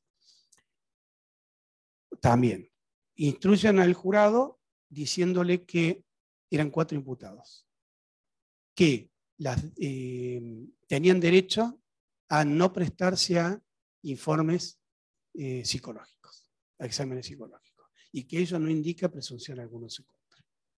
¿Qué opinan de esa regla? De esa instrucción.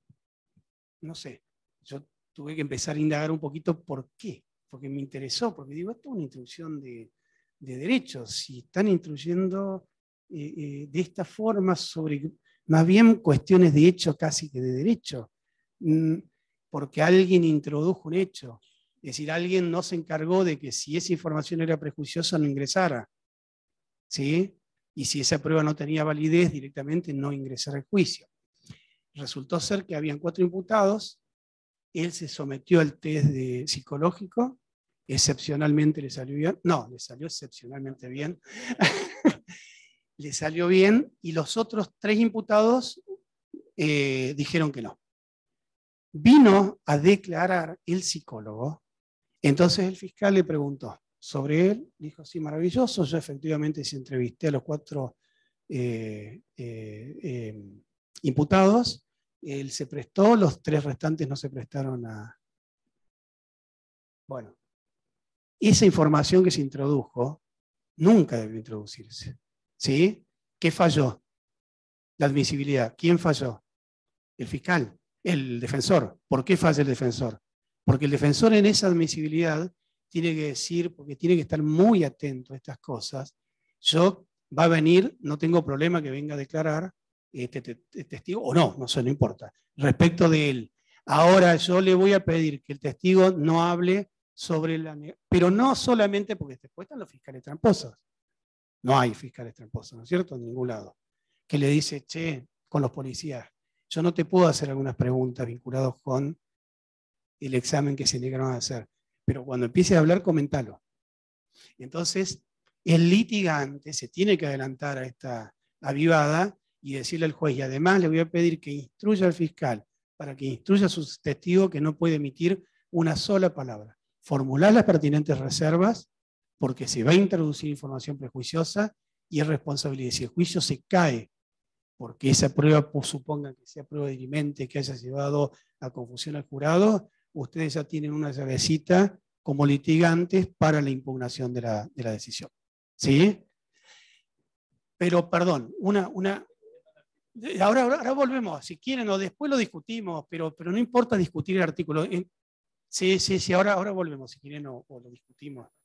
Bueno, dale. Pero espera, porque si no me pierdo con la última parte. Instrucción. ¿Qué sucedió? Entonces yo digo, ¿pero por qué apareció la instrucción? ¿O hubo una jueza proactiva? No, fue una jueza. Puedo decirlo, y no una cuestión de género. No dije quién es. Y no dije dónde tampoco. Ni se te ocurre. Que introdujo esa instrucción. Ahora, si lo propuso, creo que sí. En realidad está bien. La propuso la instrucción. ¿Quién la propuso? Vamos. Piensen en términos estratégicos. La defensa. ¿Quién dijo la defensa? Sí, la defensa. Bien. ¿Quién más? Vamos. ¿El fiscal lo propuso? ¿No le servía? No, el juez, olvídense del juez. La instrucción de que no podía, de que que no se puede usar en su contra la negativa como a prestarse el examen psicológico. Si yo fuera defensa, lo hubiera. Esperen. Fíjense, entonces ahora lo hacemos al revés. ¿Y el fiscal qué haría ante ese planteo?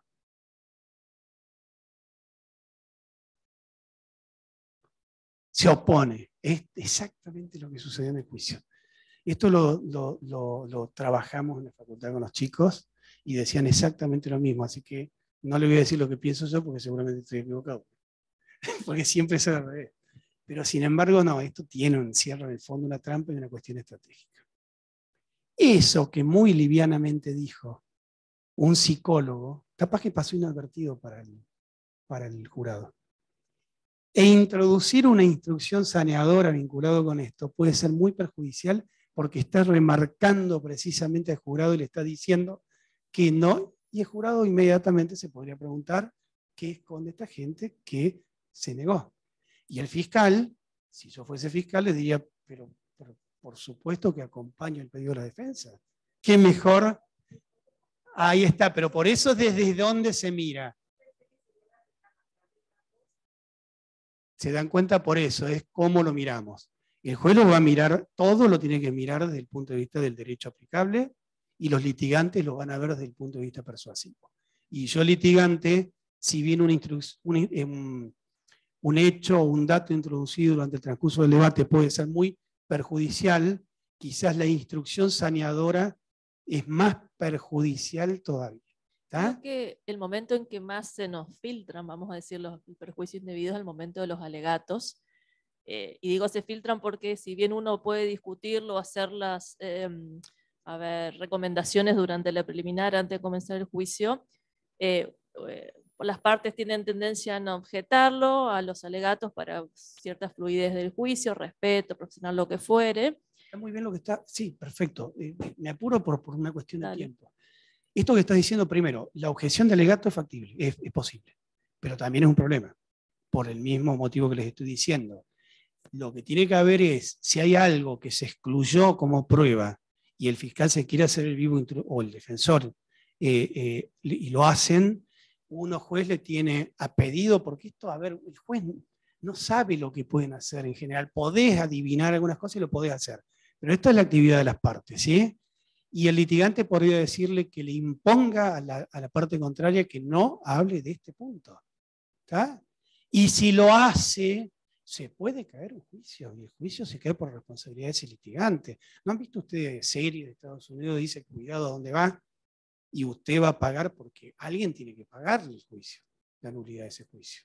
Y yo le impongo justamente esto. Si este juicio es nulo, es su responsabilidad, va a quedar perfectamente establecido.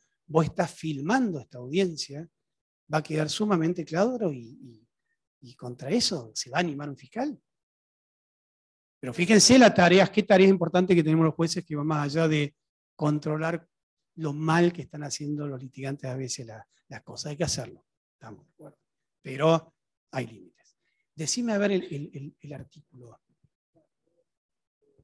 Leemos todo porque son las únicas reglas de evidencia. Dice que no, el artículo dice que no se admite, por un lado, los informes de antecedentes. Yo le hago una pregunta. ¿Podemos interpretar, tenemos que interpretar esas normas? Un segundo y ya vamos a eso. Antecedente, está prohibido, ¿no es cierto? Sí. Bien. Artículo 63. Él se dedica, está procesado en este caso siempre lo usamos a Víctor, está procesado por tenencia de estupefacientes con fines de comercialización. Secuestran estupefacientes en un laboratorio que tiene una habitación contigua donde no estaba Víctor, sino que él estaba durmiendo y dice que él no tiene nada que ver con eso, que es el autor del hecho, seguramente es la otra persona que estaba en el laboratorio, porque él no tiene ningún tipo de conocimiento y no se dedica a esto, no sabe de qué se trata. Sin embargo, yo fiscal me encuentro con que Víctor hace 5 años tenía una condena, o tiene una condena por fabricación de estupefacientes. ¿Sí? Y él dice que esos elementos que había en esa habitación no tienen idea ni siquiera para qué se utilizaban. ¿Sí? Las grafitas, todo lo que se utiliza para la fabricación de estupefacientes. ¿Eso es un antecedente? Estaría prohibido. Pero ¿con qué finalidad estaría prohibido? Prueba de carácter. ¿Sí? Pero el problema es que yo, fiscal, a vos, juez, te digo, no, yo no quiero para probar que si cometió el delito una vez lo puede cometer de nuevo, aún tratándose del mismo delito. Yo quiero mostrar el dolo, el conocimiento que tiene él sobre lo que él está negando, que es conocimiento sobre la fabricación. Él lo está negando y yo traigo prueba de refutación para mostrar que hay una condena que da cuenta que él conoce. ¿Te gustó? Resolvelo. Dale. Hay que interpretar las leyes porque ahí hay todo un tema. Prueba de carácter, hay excepciones a la prueba de carácter, y esas son las reglas que deberíamos construir. A la hora de la admisibilidad no estaríamos discutiendo normas. Esto lo discutí con Andrés también, estas normas. No estaríamos discutiendo estas que son normas muy genéricas.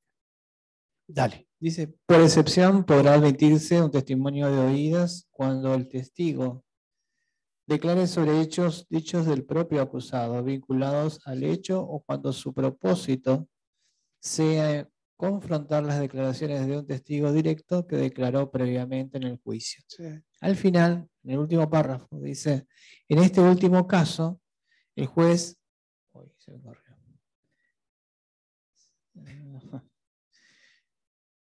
Es lo que acabo, sí, lo tengo acá. Que es para evaluar la credibilidad solamente. El juez instruirá al jurado. Sí, porque creemos que los jurados entienden las reglas de evidencia, que me incluyo, que nosotros no entendemos. ¿Me entienden? Pero es para la credibilidad, justamente. Nosotros estamos discutiéndolo, imagínense cuando estuvimos el jurado sobre esto. Pero no es con fines sustantivos, eso es para la credibilidad del testimonio. Vos, imputado, le decía a tu compañero de celda si lo maté yo. O le decía a un vecino, me mandé a un amigo, me mandó una macana, acabo de matar a un tipo. ¿Por qué la excepción, el fundamento, la razón de la excepción a la regla del Hersey? Es muy sencillo, porque esa prueba se supone que es información fiable, ¿sí? Que puede ser introducida. El sistema de determinación de hechos se basa en información fiable. Nosotros, jueces, la admisibilidad, relevancia, quiero aclarar esto, no controlamos la relevancia material, el peso de la prueba. Nosotros, a quien le gusta Larry Laudan, es muy buena la definición que da Larry Laudan en el libro de error y jurados, no me acuerdo muy bien ahora el título, pero él da una definición que es la relevancia de un juicio hipotético. Si esta prueba fuese creíble, sería admisible, porque la credibilidad de la prueba es un problema que depende del jurado, no del juez de la admisibilidad. El juez de la admisibilidad va a controlar prueba que puede llevar a confusión, prueba que puede generar perjuicio, ese tipo de cosas sí. Una prueba pericial confusa, una prueba pericial, de ahí las audiencias, famosas audiencias Daubert, que son audiencias previas al juicio con testigos expertos, con una única finalidad, que es admitir o no admitir, pero no tiene ningún valor después. Admitir o no admitir ese testimonio en el juicio. ¿Ok? Es una audiencia previa que realiza el juez de la admisibilidad, donde se deberían discutir cosas que yo he visto, juicio de Neuquén, yo reviso decisiones, fui juez de jurado en algunos casos, y a veces los peritos vienen a hablar, y la primera pregunta, la acreditación del perito, pasa por aspectos muy formales como qué títulos tiene, cuán capaz es. Después algunos bajan al método, pero no tienen claro cuál es el método que el perito debió llevar adelante, sobre el método en que debió basarse, sino que tratan que se lo explique el perito, entonces ya no sirve. Pero el problema más grave que yo veo en prueba pericial, es peritos que hablan sobre hechos no debidamente acreditados. Entonces las bases de la operación pericial son un invento. ¿Sí? Fíjense, Chile. Hay un video que seguramente todos conocen, que es un video simulado de una psiquiatra que es psicóloga del Poder Judicial, un acting, donde durante el transcurso del juicio surge esto, ¿no? Que la información para que ella hablara de posible inimputabilidad del imputado, testigo de la defensa, había sido brindada por el propio imputado, nada más. Entonces, ¿qué valor tiene? A ver, en un jurado esa información, si llega, ya es tarde, después que discutamos cuánto valor tiene. Esa información no debe llegar. Este es el sentido de las audiencias de admisibilidad de prueba. Y un litigante tiene que tener claro que todo lo que me perjudica no puede ingresar. Entonces, eso, bases.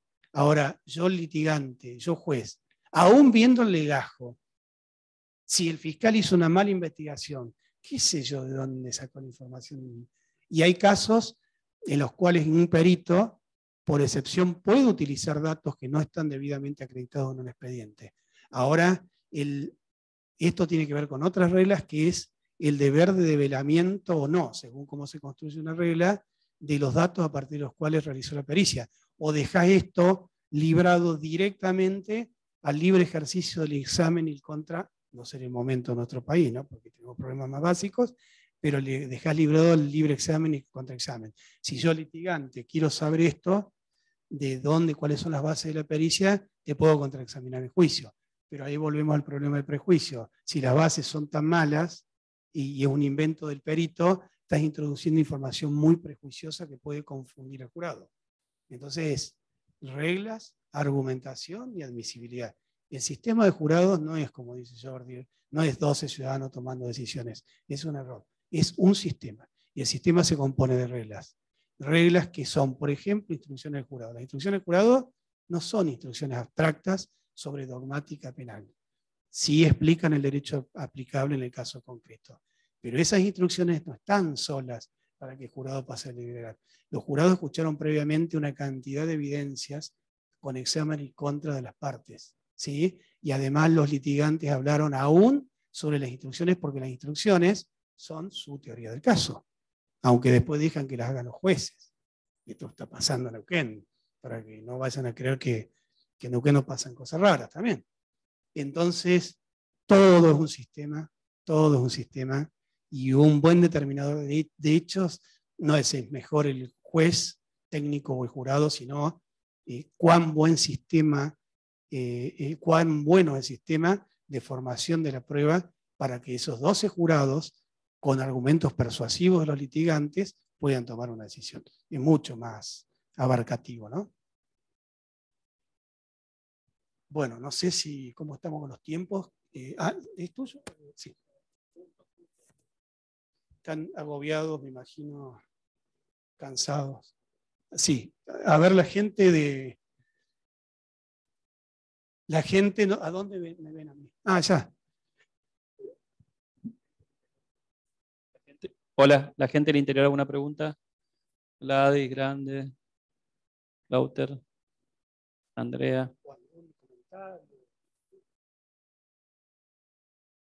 Parece que no. Bueno, le agradecemos a todos, a la gente que se conectó del interior, a los encargados de las oficinas, a los jueces que han participado, a todos los camaristas acá que vinieron, la verdad que les agradecemos, a la sala penal, a todos los operadores del sistema. Muchas gracias por este esfuerzo. Parece que tenemos ganas de seguir mucho más, así que la idea, el colegio de jueces, ¿lo quieren seguir estrujando?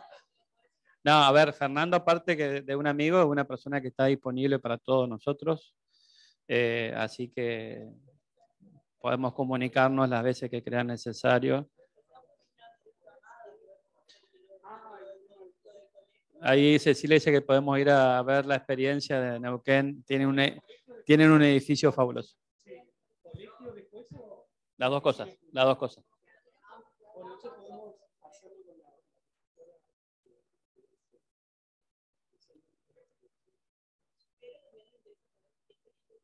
Bueno, lo hacemos con tres. Hacemos el colegio de la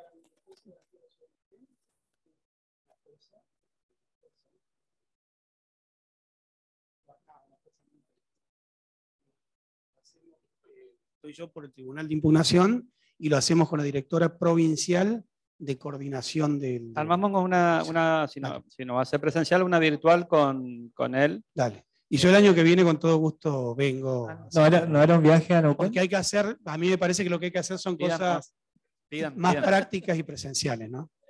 Pidan y se le dará. Agradezco que está el doctor de Castelli, vino presencial, así que la localidad más... Él es juez de Castelli. Ah, mira, qué bueno. Sí. Ah, Corrat, tenés de razón. Castelli. Ahora sí, Creo que por ahí... está doctora... Sí, Está también la doctora señor. Regoski de Castelli y creo que van a estar algunos jueces también hoy. Qué bueno. Sí. Bueno, ellos como están en la sala, yo ya conviene que le vamos a pasar los 3 fallos de género y del último fallo que hicimos de Cámara Gesell y del fallo que sacamos citando Jufejus y UNICEF. Y él nos va para pasar su fallo, así que Sí, vamos a incluso estos 2 fallos, si quieren, están para directamente ubicarlos. Prejuicio indebido, INESIP, ahí está, y hay un pequeño comentario. Hay un artículo, ese se los mando, sino que está muy bien hecho, un juez de Río Negro de Zimmerman sobre este tema. Perfecto. Que analiza incluso la disidencia en ese caso, a ese se los paso. Y después, ya disculpa el caso, sobre esto que más o menos charlamos y sobre la visión continental de los españoles sobre el juicio procurador, hay un artículo que también está en la página de la asociación, artículo, me da vergüenza decir, pero un artículo que escribí más o menos sobre lo que hemos estado charlando sobre jurados y el sistema inquisitivo y esto. Pero bueno. Bueno, agradecerle a Fernando esta siempre predisposición. Gracias a las oficinas, centro de estudio, oficina de jurado, a la sala, a todos los que vinieron de las cámaras. Muchas gracias. Muchas gracias por el esfuerzo. Tengo el teléfono de Fernando, así lo